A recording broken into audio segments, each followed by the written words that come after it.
โอ้ยมือยิ้มจะแนวมาสวนมือนี่ว่าสิมาฉีดยามัน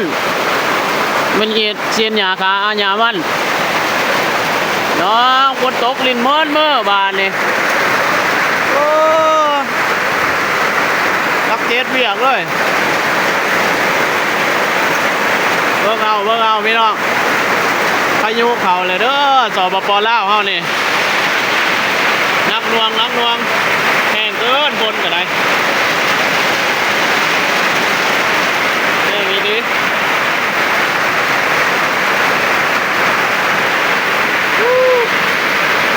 มาผู้เดียวจับ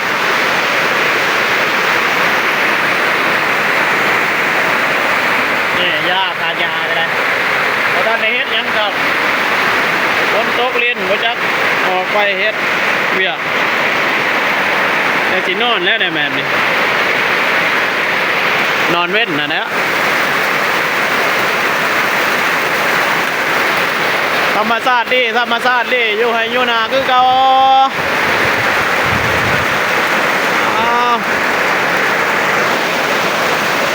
ท้ายธรรมชาติข้างนี่ให้เบิ่งบ้านนอกบ้านหน้าเฮานี่แหละยามให้ยามหน้าก็แบบนี้แหละฝากไลค์ฝากแชร์ฝากกดติดตามให้เหมือนยิ้มชาแนลเนี่ยเด้อ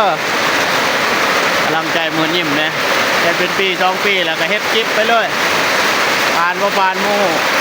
ก็เฮ็ดไปก็ใจมักแน่ก็ได้เอาลงน้ำเขาสว่างโอ้ลงมาเลย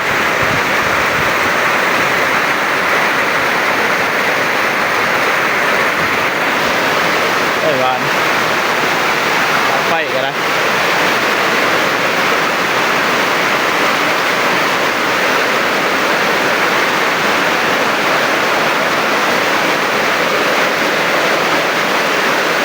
นอนแล้วแบบนี้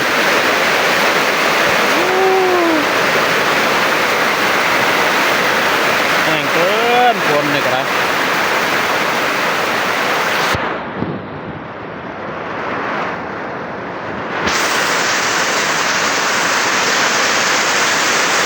น้ำให้น่าอะไร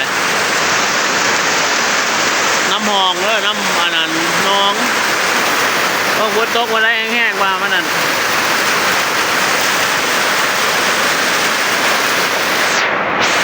นี่แล้วส่วนมือยิ้มชาแนลก็ได้ส่วนมั่นก็ได้พกเป็นอก